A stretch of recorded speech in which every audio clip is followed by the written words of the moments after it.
سلام دوستان فارسی زبانی قنده. من امروز در کمپیرام دملمه با کرم میبرم. اینه در جای ما کپوستا میگیم، کرم هم میگیم. انا بعد با در بالای کچالو، البته کچالو مال با این طرف هم هست، ولی با تاز نکردم. از کمپیرکم خوب سعی سیر میکنم. میفهمین چی؟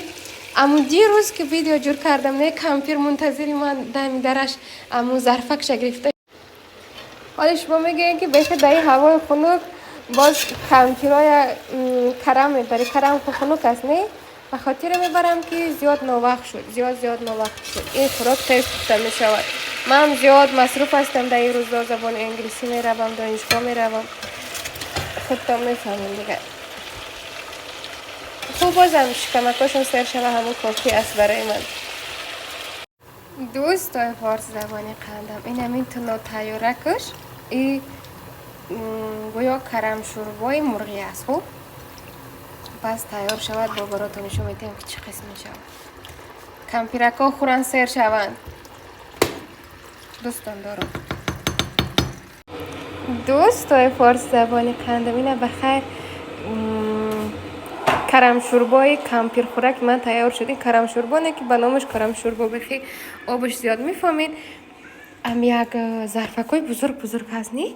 در کلش هم میرسه. باور کنیم به شکم سیری میخورن. چطور خوب است نه در این روز زمستون شکمکای همون سیر کنیم. دوستان دارم، دلم میشه خودم بخورم دیگه. اینم دوستای فارسی زبانی قندم، شما آشک چه تیار میکنیم؟ ما میدونید جداگانه اینم قسم چیز تیار میکنیم. بعد خودی آشک در آب میاندازیم.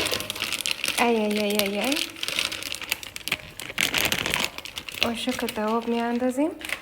ثانی آشک تیار شد، بالاش این چیزا میاندازیم. اما در شهری که من زندگی میکنم در بالای آشک قسم نمیاندازم. دوستای فارسی زبانی قندم این همه قسم میشه و آشک ما. این نامش پلمن است به زبانی تاجیکی ما. خوب باز در زبان شما نمیفهمم چی است نامش.